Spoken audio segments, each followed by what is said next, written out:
Hey guys, HT19 back with the video. Today we got a special guest with a recent top. Congrats, Joe Dietrich, on making it top 8 in the remote Ultimate Time Wizard. Tell me, how are you feeling? Pretty good. Good. I know you're not new to remote duels. How did it feel like going back to remote dueling? Please explain to us really quick your history with remote duels. Oh my gosh. Yeah. So I want to remote YCS and I topped a couple other ones, like 2021. But coming back to it, man, I was like, how did I like do this before? Like, I don't know. It's not the same. Not the same at all. I don't know if it's like a thing where it's just a difference of formats or what it was, but it really playing Edison and remote did not feel anywhere near as enjoyable as playing in person. Definitely going to stick to the in-person stuff in the future. Why do you think that is? Is it just like the speed of the game is just a bit too slow for remote duels, where like as an advanced format, you're kind of like a lot of times you kind of just solitaire most of your plays. Therefore, you don't have to wait like an extended time for a response or something like that.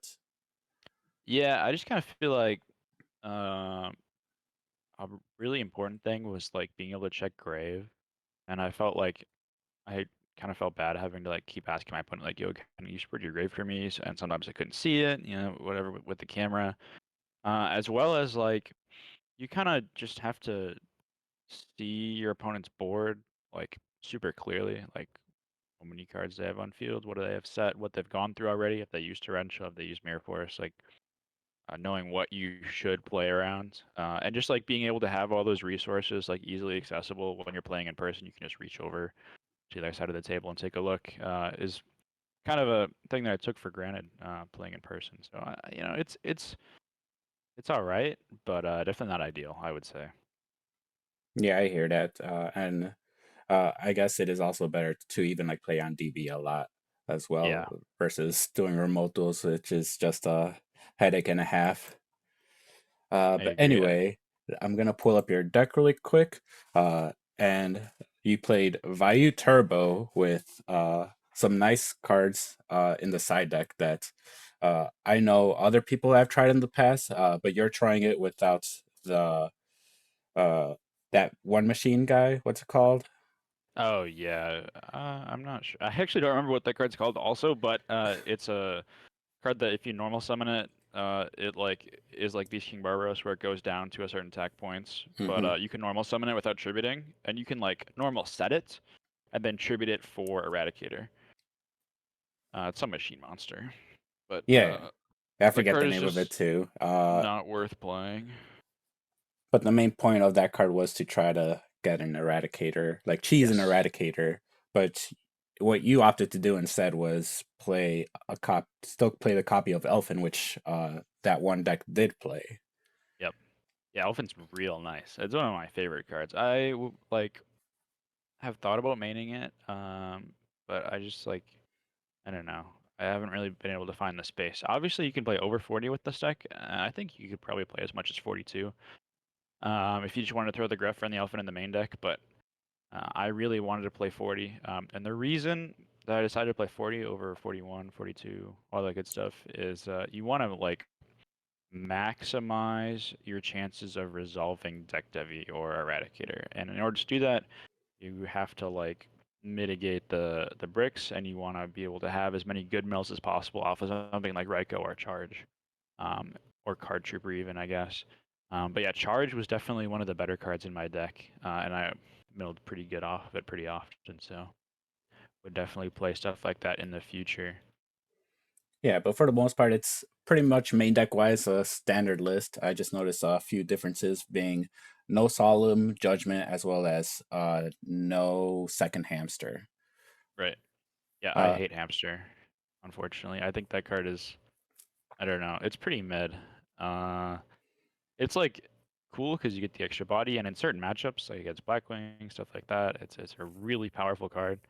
But just like didn't really do it for me. And I decided to side the Solemn because I feel like Solemn is really good if you have oppression and you want to keep the oppression on the fields, but like with something like deck div, it's not as important.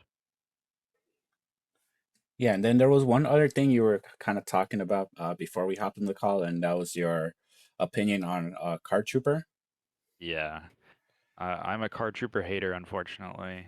Um, the card's cool, but it just being a beater that like can be a super high end, high value card if it mills really good, or it can just mill blanks. I understand the theory behind it. It's a big card. It beats over stuff, as well as being able to draw cards pretty cool. But if you're going first with it, you never want to normal it. You always want to summon it into a board because it's being a 400 body on your opponent's turn. It's just getting beat over. So I don't know. It got cited out a lot. I'm not sure what my thoughts are going forward. I know the list that got second place at the indie event a couple of months ago didn't play Card Trooper either, and his list was like completely different. I was playing like three hamster and upstart and stuff like that. But yeah, I definitely have been back and forth on Card Trooper, and currently it's in my deck, but I'm not sure. There's only like a very few amount of cards that you can really change in this deck. It's like maybe 5 cards. It'd be like Card Trooper, Gale, Chaos Orc, and like the deck devies for something else. But pretty much like the majority of value decks are all pretty streamlined at this point. Yeah, I agree. Any aside from like what you already discussed, anything else you were thinking about changing about the deck? Um, Not necessarily. I will say some of the cards I really liked and like that overperformed were like My Body and Mind Control. My Body like into the Lightsworn matchup, hitting like JD is crazy, or like an Orange Light. My Body and Orange Light, which was Oh really yeah, it's good. pretty good. Yeah. Because I like went Caius to banish their set monster, and they Orange Lighted it, and I My Bodied it, and it's just like such a big swinging advantage. Mind Control, obviously taking their set hamster, their set Raikou is pretty good, as well as just like into matchups where they have a bunch of floaters. You're actually able to convert the Mind Control a little easier, especially since we're siding in the Greffers into most of the matchups. So you get a little bit of an easier access to Plague. So I liked that card a lot. Also, like uh, just the Cyber Dragons were like much better than I thought it would end up being. The cool thing about Cyber Dragon is it's level 5, so I made an 8 with that in Gale a couple times, which is pretty cool. As well as it's just being a light monster for Chaos Orc, which is pretty nice. Yeah, awesome. Aside from that, any shout outs or any last words from you, Joe? Shout out to Kevin Wu and Marcus Hayden, and subscribe to HG19 if you haven't already. Awesome. Thank you very much. Congrats again on now being Ultimate Time Wizard top eighter. And I think we need to update your role in our Discord if they haven't done so already. But yeah, also subscribe to Joe Dietrich. You have a YouTube channel as well, right? I do. It's just Joe YGO. Perfect. Yeah. So again, congrats, Joe. Thanks for uh, taking the time, and we will see you at Anaheim. Correct? Yes. Perfect. Awesome. Looking forward to that. So we will both be at Anaheim. Subscribe, like Joe said, to our chat to this channel, HT19. Thanks for watching, and I'll catch y'all in the next one.